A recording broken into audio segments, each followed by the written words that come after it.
नमस्कार साथियों, कैसे आप लोग। मैं रोशन कुमार स्वागत करता हूं आपको आपका पैरा चैनल रोशन एजुकेशन में। तो पहला लेक्चर में हम लोग एचसीएफ के बारे में पढ़े थे। एचसीएफ क्या होता है, एचसीएफ को कैसे निकालते हैं, असली उसका एक्चुअल मीनिंग क्या होता है, वो सब हम उसमें डिस्कस कर चुके हैं पूरा अच्छे तरह से। तो वो आप देख चुके होंगे, उम्मीद करते हैं। वहाँ पर यूक्लिड विभाजन, परिमेय और परिमेय क्या होता है और एल्गोरिदम क्या, तो वो भी डिस्कस कर लिए थे। लेकिन यहाँ पर भी रिकैप के रूप में हम थोड़ा सा उसको जान लेते हैं स्पीड में। और उसके बाद वहाँ पर लिखाए नहीं थे तो यहाँ पर लिख करके पूरा समझाएंगे यहाँ पर। तो एल्गोरिदम जो है, देखिए पहले परिमेय को समझते हैं। परिमेय क्या होता है, देखिए परिमेय एक सिद्ध कथन होता है, किसी गणितज्ञ के द्वारा सिद्ध कथन होता है परिमेय, जिसका उपयोग हम किसी दूसरे परिमेय को सिद्ध करने में करते हैं।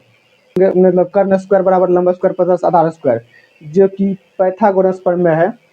तो वो एक कथन पहले से सिद्ध है, अब उसका उपयोग हम दूसरा कोनो परिमेय को सिद्ध करने में कर लेंगे। तो परिमेय वही हो गया, सिद्ध कथन पहले से है। लेकिन परिमेय का क्या होता है और एल्गोरिदम, ये दोनों शब्द जुड़ा हुआ है, परिमेय का और एल्गोरिदम। तो इधर ध्यान दीजिएगा। तो एल्गोरिदम का मतलब है श्रृंखलित रूप। श्रृंखलित रूप मतलब स्टेप बाय स्टेप किसी चीज़ का। जैसे एल्गोरिदम समझे होंगे आप लोग, जैसे मोबाइल का एल्गोरिदम। फैन बंद कर दीजिए, थोड़ा सा फैन बंद कर दीजिए। तो समझे, देखे होंगे मोबाइल का एल्गोरिदम, इंस्टाग्राम का एल्गोरिदम सुने होंगे इसका सब। तो एल्गोरिदम होता है स्टेप बाय, किसी चीज़ को स्टेप बाय स्टेप हल करने की विधि। तो जैसे एल्गोरिदम, देखिए बाइक का एल्गोरिदम क्या हो सकता है, तो समझिए एल्गोरिदम के मतलब बताते हैं श्रृंखलित रूप क्या होता है।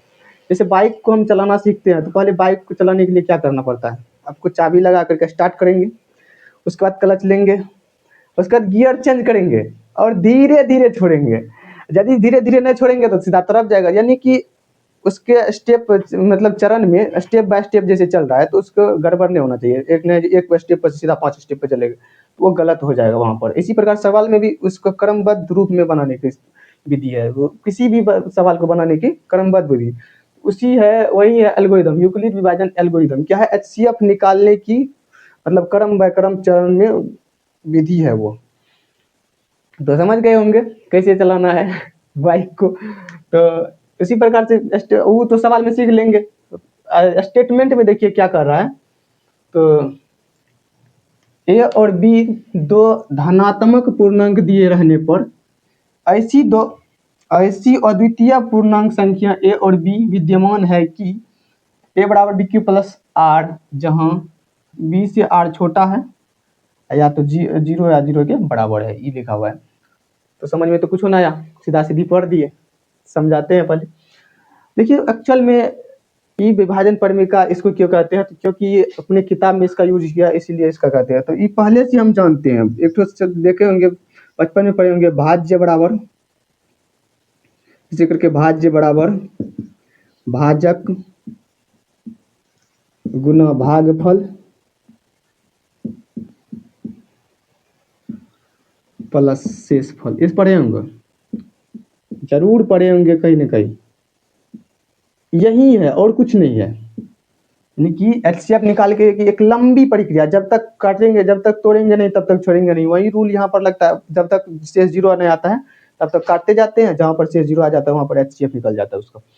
तो इसी का ये रूप है, देखिए ए बराबर बी यानी कि भाजक, क्यू पर क्वेश्चन होता है, इसको भागफल का इंग्लिश इसलिए क्यू यूज किया गया, रिमाइंडर होता है आर से इसीलिए शेषफल का रिमाइंडर यूज किया गया। इसी को ये किताब में लिखा है इसीलिए इसका नाम पड़ा यूक्लिड विभाजन परिमेय इसको।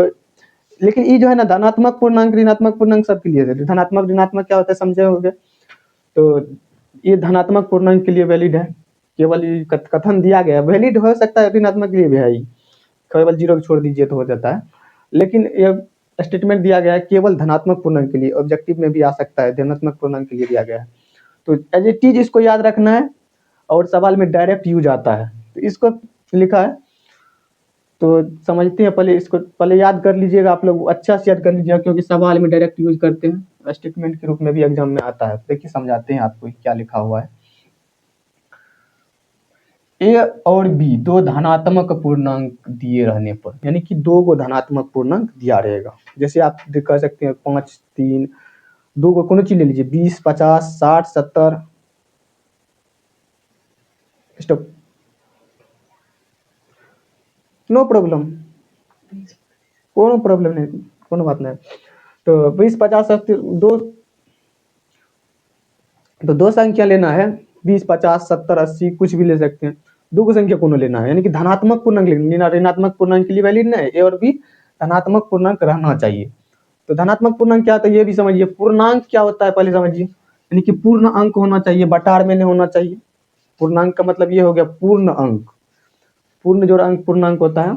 लेकिन पूर्णांक संख्या समझा, वैसे डेफिनेशन में भी समझा चुके हैं, 9th क्लास में पढ़े होंगे आप लोग। पूर्णांक होता है और धनात्मक होना चाहिए, दिए रहने पर। दो चीज दिया है अपना लोग के पास, तो उसको एक ऐसी अद्वितीय पूर्ण संख्या बी और क्यू विद्यमान है कि इस रूप में लिखा जा सकता है कि दो गो संख्या के रूप में, इस रूप में दो गो संख्या विद्यमान रहता है कि इस रूप में उसे लिखा जा सकता है, जैसे यहाँ पर ये रहता है। समझ में आ गया। अद्वितीय क्या होता है यहाँ पर, अद्वितीय यानी कि अद्वितीय का मतलब अ जो द्वितीय, यानी कि दूसरा कोई नहीं होगा उसके जैसा। कहते हैं ना तेरे जैसा कोई नहीं, तो ऐसे बात है। अद्वितीय जिसका दूसरा रूप ना हो, तो इसका मतलब यानी कि अद्वितीय रूप है। पूर्ण संख्या, पूर्ण संख्या क्या होता है, 0 से शुरू होता है आगे तक जाता है, यानी कि दो को पूर्ण संख्या रहेगा कोनो न कोनो चीज जिसका इस रूप में लिखा जाए। समझिए एग्जाम्पल से 2 और 8 ले लेते हैं। दो को संख्या हमको धनात्मक संख्या दिया है और दोनों धनात्मक संख्या है। यहाँ तक का बड़ा तो हम पूरा कर रहे हैं, देखिए हो गया। धनात्मक पूर्ण संख्या है, अति पूर्णांक संख्या है, दोनों धनात्मक है। दो संख्या ले लिया, कहते हैं दिए रहने पर, मान लीजिए 2 दे दिया है, उसको जो है ना अद्वितीय पूर्ण संख्या ये विद्यमान रहता है उसमें, पी और क्यू, और इस रूप में लिखा जा सकता है। कैसे लिखा जा सकता है ये देखिए, 8 बड़ा है तो इसमें 2 से भाग देंगे, 4 आएगा, हट कट गया, ऐसे देखिए। तो ये हो जाएगा, 8 बड़ा है तो यहाँ पर 8 देंगे, बी की जगह पर, बी क्या है, ये है बी, यानी कि आ जाएगा 2, क्यू यानी कि 4, इधर ध्यान दीजिए 4, अब प्लस आर की जगह, रिमाइंडर की जगह क्या है यहाँ पर 0, कुछ नहीं आया। तो अद्वितीय क्या लिखा हुआ है देखिए, अद्वितीय का मतलब होता है कि इसका इस रूप के अलावा, ये 2 और 8 का इस रूप के अलावा दूसरा रूप नहीं बना सकते। क्यों नहीं बना सकते, देखिए 2 और 4 जैसे 8 है, तो हम ऐसा नहीं कर सकते हैं। 8 में हम 3 से लगा देंगे यहाँ पर, 3 में 6, यहाँ पर 2 दे देंगे, तो ऐसा नहीं कर सकते ऐसे। तब तो ऐसे करके 8 दे देंगे यहाँ पर, 8 तो 2 को लिखना है, तो 2, 8, 2 और 3 प्लस 2 शेष बच गया। ऐसा नहीं कर सकते, यही है अद्वितीय रूप, यानी कि 2 और 8 को इस रूप के अलावा दूसरा रूप में नहीं लिखा जा सकता, इसलिए 2 अद्वितीय पूर्णांक पी और क्यू विद्यमान है। इसका मतलब समझ गए। अब यहाँ तक 2 पूर्णांक दिए रहेगा, ये समझ गए। मार्कर किधर है, तो यहाँ तक दिया हुआ, यहाँ तक समझाए। 2 धनात्मक पूर्णांक दिया रहे और द्वितीय समझा दिए क्या होता है, पूर्ण संख्या दिया रहेगा।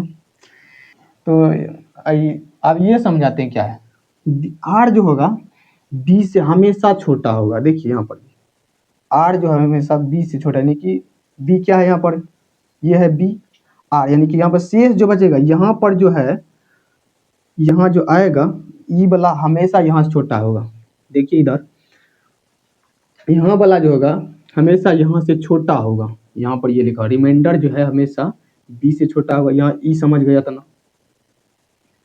और जो है आर क्या होगा, आर जो हमेशा यहाँ पर या तो 0, यहाँ पर बराबर भी लग गए हैं, यानी कि 0 भी आ सकता है, या फिर 0 से बड़ा होगा, 0 से बड़ा या फिर बराबर आएगा, और वो आर जो होगा वो बी से छोटा होगा। तो देखिए इस चिन्ह को एक बार समझ लीजिए, चिन्ह को समझते थोड़ा सा। ग्रेटर देन इक्वल टू ऐसे याद करते होंगे, greater than, less than equal to, ऐसे भी होता है। लेकिन देखिए इसको समझते कैसे, तो कुछ भी दिखा यहाँ से लिखा हुआ है, एक तो इधर लिखा हुआ है। यदि हम ऐसा चिन्ह लगाते हैं, देखिए इधर वाला खुला हुआ है यानी कि बड़ा है, इधर जैसे जाते हैं शॉर्ट हो रहा है, देखिए ऐसे करके ऐसे जा रहे हैं, तो इधर वाला मुंह खुला हुआ है, उधर जाके सो छोट हुआ है, यानी कि इधर वाला छोटा हुआ, कुछ भी लिखा हुआ तो इधर वाला बड़ा होगा। इसका मतलब हो गया इधर वाला बड़ा है, इधर छोटा है। यदि हम ऐसे करके लिख देते हैं कुछ भी, यहाँ पर कुछ होता है तो इधर वाला बड़ा होगा, इधर वाला छोटा होगा। तो इसी प्रकार से इस चिन्ह का मतलब देखिए, इधर वाला बी है तो बी हमेशा आर से बड़ा होगा, आर जो हमेशा 0 से बड़ा होगा, और इसके बराबर भी हो सकता है। एक तो बराबर वाला चिन्ह लगा देते हैं, यानी कि आर 0 के बराबर हो सकता है लेकिन 0 से बड़ा होगा, या फिर 0 भी हो सकता है। और बी जो है हमेशा हमेशा बी बड़ा होगा आर से, इसका मतलब ये हो गया। तो समझते हैं अब सवाल को, सवाल के माध्यम से देखते हैं, इसको समझते हैं एल्गोरिदम क्या होता है। परिमेय समझा दिए पूरा, मिटाने वाला दीजिए। हाँ, तो समझ गए यूक्लिड विभाजन परिमेय क्या होता है। अब देखिए एल्गोरिदम क्या होता है। एल्गोरिदम समझते हैं यहाँ पर। एल्गोरिदम कोनो चीज को बनाने की विधि, चरण वाइज स्टेप बाय स्टेप विधि जो होता है उसको एल्गोरिदम बोलेंगे। किसी भी सवाल को बनाने के, जैसे कि दूसरा ट्रिगोनोमेट्री में होगा, उसको चरण बाय चरण कैसे करेंगे, स्टेप बाय स्टेप विधि होता है। तो स्टेप बाय स्टेप सोल्व करना है। देखिए 2 एग्जाम्पल लेते हैं, 196 और सवाल में ऐसे दिया रहेगा 196 और दूसरा कोनो संख्या बताइए आप लोग ही। 3822 ले लेते हैं, 3822 ऐसे दिया रहेगा। संख्या 196 और 3822 को यूक्लिड विभाजन प्रमेय का द्वारा HCF ज्ञात कीजिए, यानी कि महत्तम समापवर्तक ज्ञात कीजिए। तो HCF ज्ञात करने के लिए सीधा सीधा बोलेगा तो आप अभाज्य विवरणखंड से भी निकाल के दे सकते हैं, लेकिन वहां पर जो लिख दिया जाता है यूक्लिड विभाजन से, यहाँ पर पढ़ने के लिए दिया गया तो वहाँ पर लिखा रहता है यूक्लिड विभाजन से ज्ञात कीजिए, तो वहाँ पर आपको करना पड़ेगा। तो एल्गोरिदम में उसका समझते क्या है। तो पहले इसको भाग देते हैं, बगल में इधर वाला मेन पार्ट होगा, ये लिखना है एग्जाम में, ये आपका मर्जी है, रफ में आप लिखिए। आप इधर भी कर सकते हैं, बहुत जगह रहता है, काफी लंबा वाला पेज रहता है, तो उधर आप वहीं पर दिखा सकते हैं, कोनो बात नहीं इधर करके। लेकिन मेन पार्ट ये हुआ इसका, 196 छोटा है, उससे इसमें भाग दे देंगे 3822। देखिए भाग देना सीख लेते थोड़ा सा, कैसे देते पहले भाग करेंगे, उसके बाद एल्गोरिथम समझाएंगे आपको। भाग देना लंबी विभाजन, जब तक 0 शेष नहीं आता है तब तक हम लगाएंगे, पेशेंस रखेंगे। हो सकता है कोनो कोनो सवाल में बहुत लंबा जाना पड़े, पेशेंस रखना है, अपना आप गलत नहीं करना है। तो लंबा जाएगा लेकिन कहीं ना कहीं आकर के उसका जो है ना शेष 0 हो जाएगा, वहां पर उसका एस्केप निकलेगा। बताते हैं कैसे, पेशेंस रखना है। कोनो कोनो सवाल लंबा है, कोनो कोनो तुरंत भी कट जाता है। देखिए कितना से लगेगा, 196 है यानी कि 200 के आसपास है, यहाँ पर 382 है। तो यदि 2 से लगाते हैं तो 2 दूना 400 हो जाएगा, 18 400 के आसपास चला जाता है, यानी कि 2 से नहीं लगेगा, 1 से ही लगा देंगे हम। हमारा क्या जाता है इसमें, फिर से लगाएंगे, माइनस करेंगे यहाँ पर, यहाँ पर जाएगा 12 में से 6 जाएगा तो हो जाएगा कितना 6, अच्छे इधर 7 बच गया था, फिर इधर जाएगा 17 हो जाएगा, 17 में से 9 आएगा, 9 8 17 8 आएगा, और यहाँ पर बच गया था कितना 2 में से 1 गया 1, दूसरा उतारेंगे 2। समझ में आ रहा है। अब देखिए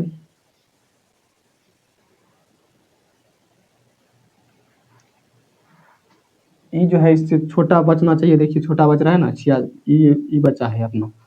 क्या होता है, हमेशा बताए थे आपको, आर जो है हमेशा बी से छोटा, ये है बी अपना, बी से हमेशा छोटा आया, 86 है तो छोटा है। अब अगला उतारेंगे, अब लगाइए इसमें कितना लगेगा, देखिए 196 है, यानी कि 200 के आसपास है, यहाँ पर 1800 है, यानी कि 9 के आसपास, या 9 से लगेगा, 9 9 18, यानी कि 9 से लगेगा, या तो कितना से 8 से लगेगा। देखते हैं 8 से लगता है, ये 7 से लग सकता है क्योंकि 96 है। तो यदि यहाँ पर आप लगाएंगे 8 से वैसे लगेगा, लगता है 8 से लगाते हैं, ज़्यादा होगा करते हैं, 8 से लगाएंगे तो हो जाएगा 8 9 16, 8 9 16 के 6 हासिल 1 हो जाएगा, 9 9 18 के 19 के 9 हासिल 1 आ जाएगा आपका। ज़्यादा हो रहा है देख लीजिए, 8 के 6 आ गया है, 8 एकम 8, 8 9 16, 16 1 17, 1700 कट जाएगा। देखिए 1796 लग जाएगा 8 से, 9 से लगाएंगे तो ज़्यादा होगा, तो 8 से लगाएंगे यहाँ पर। क्या आ गया 1796, यानी कि 1796। अब काटते हैं इसको। 12 में 6 गया 6 आएगा। यहाँ पर देखिए 15 में से 9 जाएगा, 9 6 15 6 आएगा यहाँ पर। यहाँ पर 7 बचा, 7 7 गया, ये गया 66 बच गया। देखिए अभी भी देखिए रिमाइंडर छोटा है इसका। देखिए अभी भी नहीं कटा है, तो अब क्या करेंगे, उतार तो दिए थे, अब इसमें लगाएंगे, इसको लगाएंगे यहाँ से। अब इसको 196 यहाँ ला लेते हैं अपन। ठीक है, इसको लाए, अब यहाँ पर लगाते हैं, 1 से लगेगा, 1 नहीं 2 66 है ना, तो 3 से लग जाएगा, छतरी का 18, 3 से नहीं लगेगा, 2 से लगेगा, छतरी का 18 और छतरी का 18 1 19 198 आ जाता है, नहीं कि 96 है तो नहीं लगेगा, 2 से लगेगा, तो 2 से लगाएंगे। 6 दूनी 12 के 2 वहाँ से 1 बचेगा, 6 दूना 18 1 19, 92 आ गया। आप देखिए काटते हैं इसको, 4 में 6 में से 2 जाएगा, 4 आ जाएगा यहाँ पर, कैंसिल 1 कट जाएगा, ये भी 4 बच गया। अभी भी नहीं कटा है, और लगाएंगे, बोल दिए थे पहले लंबी विभाजन पर गया, जब तक कटते रहेगा तब तक काटते रहेंगे। यहाँ पर 66 को इसको ला लेंगे और उठा करके, यही एल्गोरिदम है। 66 में लगाएंगे, 1 से लगेगा पहले, 4 आया, 2 6 उतार दिए, तो 4 6 की 24 6 आएगा,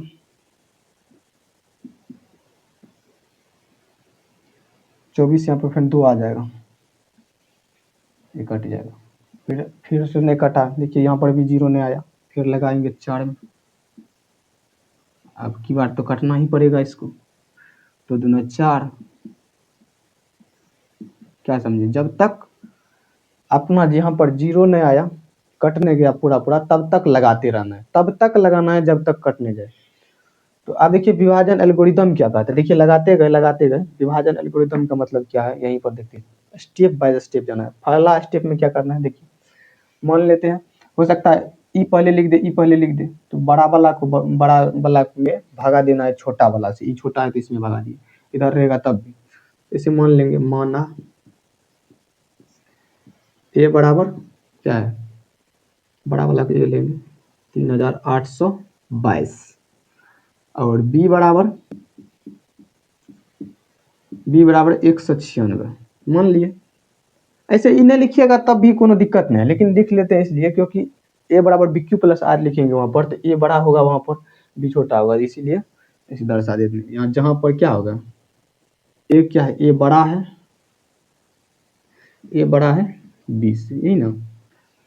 देखिए बी छोटा है, छोटा वाला मुँह उधर कर दिए, ए वाला इधर कर दिए थे, जहाँ ये है जहाँ लिखिए, जहाँ A greater than equal to greater than B, ऐसे लिखेंगे। ठीक है, अब देखिए एल्गोरिदम कैसे स्टेप बाय स्टेप चलता है, तो यहाँ पर लिखेंगे यूक्लिड विभाजन परिमिका से, क्योंकि वही इस बात को मतलब अपना अथी में लिखा है, यूक्लिड विभाजन प्रेमिका नहीं, प्रेमिका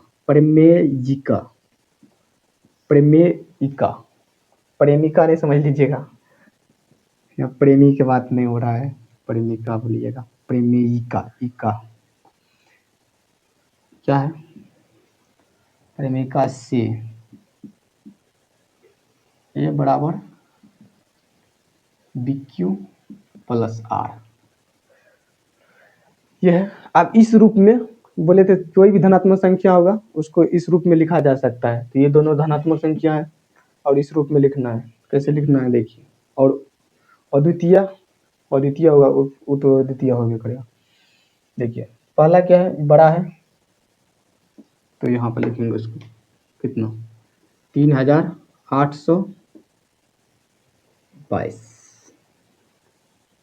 बी क्या है, जिसे भाग दे रहे हैं, भाजक, बी क्या है, जिसे भाग दे रहे हैं, किससे भाग दे रहे हैं, 196 से, तो 196 लिख देंगे। अब देखिए ये मतलब इसमें क्या है, एक इंटू है यहाँ पर, कुछ नहीं, इंटू इंटू। देखिए आप, ये क्या है, क्यू क्या है, क्वेश्चन, यानी कि क्यू है, क्वेश्चन मतलब होता है क्यू, क्यू है तो क्वेश्चन क्या है यहाँ पर 18 आया है, ये लिखेंगे यहाँ पर 18। रिमाइंडर क्या बचा था, इसका रिमाइंडर क्या बचा, यहाँ पर रिमाइंडर 0 आया है, लेकिन इसका रिमाइंडर तो यहाँ पर 66 आ गया था, इसका रिमाइंडर ई ने है, ये है रिमाइंडर यहाँ पर, तब न चेंज किया स्टेप, इसको लाए हैं, तो रिमाइंडर इसका ई है, ये देखो यहाँ पर +66। फर्स्ट स्टेप हो गया, स्टेप बाय स्टेप चलना है, नहीं तो गलती होगा। दूसरा स्टेप में क्या किया, देखिए इसको उठा के यहाँ दे दिए थे, मानी कि ए की जगह पर अपना ई आ गया था, बी की जगह पर ई आ गया था, देखिए एक जगह पर 196 आ गया है, एक जगह पर 196 और बी की जगह पर 66।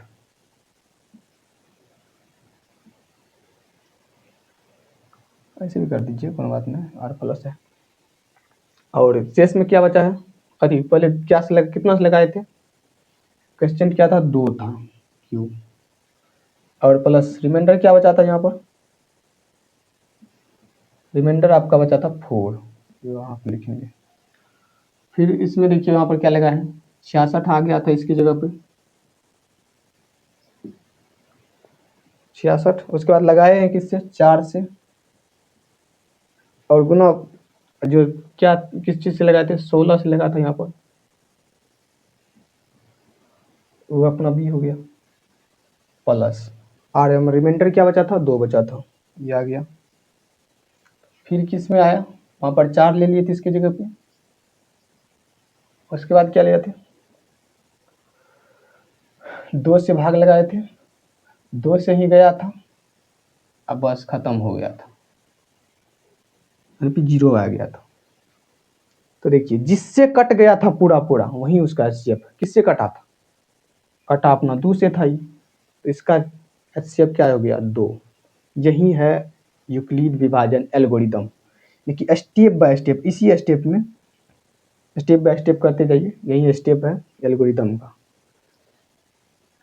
तो अतः एचसीएफ इक्वल टू आ गया क्या, एचसीएफ इक्वल टू 2, यानी कि 2 से कटा है, यहाँ वाला आ जाएगा, ये हो जाएगा एचसीएफ, यहाँ पर दोनों 2 ये है, इसका मतलब ई वाला आपका एचसीएफ होगा, यहाँ वाला, जैसे यहाँ पर पूरा पूरा कट जाता, यहाँ 0 हो जाता, ई वाला होता, यहाँ पर 0 आ जाता तो ई वाला होता, यहाँ पर आता तो ई वाला होता, यानी कि 2 हो गया इसका एचसीएफ। यही बताता है हमको यूक्लिड विभाजन फॉर्मूला। क्या आपको कहीं समझने में दिक्कत हुआ है, यदि दिक्कत हुआ है तो थोड़ा सा फिर समझते हैं। देखिए ई परिमेय जो है, पहले पहली बात, फर्स्ट इसमें बात है, यह धनात्मक पूर्णांक के लिए दिया गया है, यानी कि ऋणात्मक के लिए नहीं लगाना है, इसे लग जाता है ऋणात्मक के लिए भी, लेकिन ये यूक्लिड ने भी बताया था, जो धनात्मक के लिए बात करता है। बी और क्यू क्या होगा, पूर्णांक संख्या, मतलब पूर्ण संख्या होगा, यानी कि निगेटिव में ये भी ऐसा भी डिमांड रहेगा जिसको इसके रूप में लिखा जा सकता है। तो देखिए बी के जगह पर 0 आ सकता है क्या, ये बताइए, बी 0 आ सकता है, तो बताइएगा बी 0 आ सकता है, यानी कि भाग किसी चीज में 0 से दे सकते हैं, नहीं बी 0 नहीं हो सकता है, क्योंकि यदि आप कैलकुलेटर में भाग दीजिएगा, 1 में 0 से भाग देख सकते हैं, 2 में, किसी चीज में आप 0 से जिसमें कुछ में भाग देते हैं तो अनडिफाइंड दिखाएगा, यानी कि वह परिभाषित ही नहीं है, यानी कि बी 0 नहीं हो सकता यहाँ पर। इसमें बात भी क्या गया, बी 0 नहीं होता है, यानी कि बी जो है देखिए यहाँ पर 0 से बड़ा ही है, 0 से, यहाँ इसको हटा देते हैं, कोई बात नहीं, देखिए यहाँ देख सकते हैं, यानी कि 0 से बड़ा ही होगा हमेशा भी, ये बात, यानी कि बी 0 नहीं हो सकता है। क्यू 0 हो सकता है, ये बताइए क्यू कब 0 होगा, क्यू लेकिन 0 हो सकता है कैसे, जब छोटा संख्या हम कोनो बड़ा संख्या में, बड़ा संख्या से छोटा संख्या में भाग देते हैं, जैसे 5 में 5 नहीं, जैसे कुछ ले लीजिए, 10 में आप 8 में 10 से भाग देते हैं, क्या होगा, यहाँ पर देखिए क्यू 0 होगा, 0 है ना क्यू, पहला बार में क्यू, और उसके बाद पॉइंट लगा करके आप ऐसे कर दीजिएगा, ऐसे करके 8 लगाते हैं ऐसे करके, लेकिन यहाँ पर तो फर्स्ट स्टेप लिखना होता है, पहले हम ऐसे करके इसमें 0 दिए,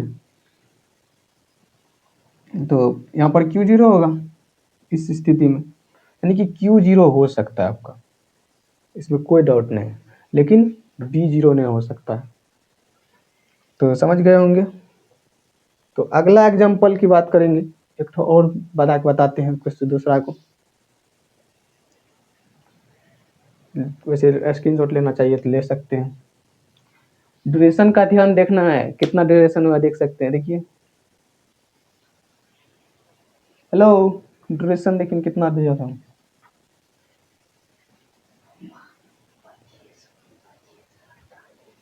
हाँ तो कोई बात नहीं।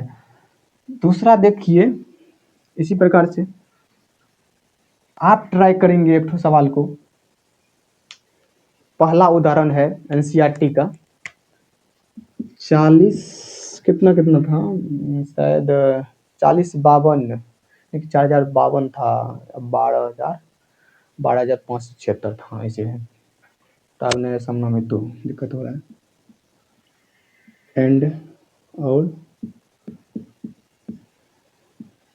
4752, यही सही है, ऐसा था। नहीं 72, यहाँ पर 52 नहीं 76। ये है आपका पहला उदाहरण एनसीईआरटी का, ठीक है। तो ये आप ट्राई करिएगा, देखिए इसमें पेशेंस रखिएगा, क्योंकि ये लंबा जाएगा, हमको पता है, हम देखिए बना करके। तो ये लंबा जाएगा, आप चिंता नहीं कीजिए, जब तक जाएगा आप लेते जाइएगा, जब तक जीरो नहीं होगा तब तक छोड़बे नहीं करना है। जब तक जीरो नहीं होगा तब तक नहीं छोड़ना, चाहे वो पाताल में जाए, आकाश में जाए, तब तक वहां तक उसका साथ चलिएगा। जहाँ जीरो होगा, जिससे जीरो होगा वो उसका एससीएफ होगा, इसी फॉर्मेट में लिखना है। तो जैसे मन के रखिए, आपको एक कैसे हम बता देते हैं थोड़ा सा, एक थोड़ा छोटा सा एग्जांपल हम अपना रूप से लेते हैं। 33 और रफे में बताएंगे इसको, 33 और 25 नहीं, छोटा से लेते हैं, नहीं तो उतना नंबर नहीं जाएगा ये। 3 लेते हैं, ठीक है, ऐसे करके देखते हैं। इसको देखिए करते रहते हैं, कितना देर जाता है, 3 बार में चला जाएगा। 3 से भगा दिए, 33 में 3 लगा गया, यहाँ पर 3 उतरा, फिर एक 3 आ गया। वैसे एक ही बार में 3 लगाते 33 कर सकते हैं, लेकिन कोई बात नहीं। 3 उतरा, यहाँ पर 3 एक हम 3 लगाए,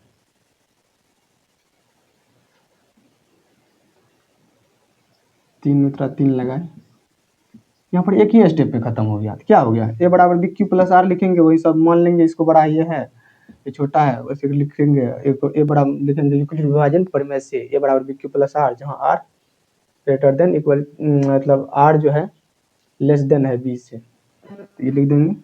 उसके बाद लिखेंगे ए बराबर बी क्यू प्लस आर के रूप में इसको लिख देंगे, ए बराबर बी क्यू प्लस आर। यहाँ पर क्या है, बड़ा वाला लिखेंगे, यहाँ पर क्या करें, यहाँ से बड़ा वाला आएगा, यहाँ पर 33 आ जाएगा। यहाँ पर बी की जगह क्या, जिससे भाग देंगे, बी इंटू क्यू, क्यू की जगह क्या है 11 आएगा, प्लस यहाँ पर 0 है, कट गया एक बार।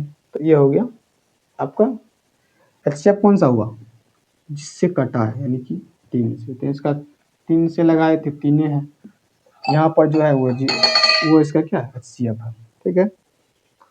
तो ऐसे भी हो सकता है, देखिए एक किस स्थिति में आएगा, 2 लगातार संख्या कर लीजिएगा तो 1 आ जाएगा, स्वाभाविक सी बात है, लोग 2 लगातार संख्या कहीं से भी उठा सकते हैं आप, वहाँ पर 1 आ जाएगा। और जो 1 आएगा तो आते रहेगा, अंतिम में जाकर के 1 से लगेगा सीधा सीधी, जितना बार में लगेगा वहाँ पर, उस स्थिति में 1 आ जाएगा। जब कॉमन फैक्टर नहीं रहेगा तो कुछ न, जहाँ पर कोई कॉमन फैक्टर नहीं रहेगा, क्या होता है, हाईएस्ट कॉमन फैक्टर होता है एचसीएफ, हाईएस्ट कॉमन फैक्टर, यानी कि जिसमें कोई फैक्टर हाईएस्ट है, तो वहाँ पर नहीं कुछ तो, एक तो सब में है, सब लग जाता है यहाँ पर 1 से। तो ठीक है, यहीं तक रखते हैं अपना क्लास को। तो हंसते रहिए, मुस्कुराते रहिए, टेक केयर, बाय बाय।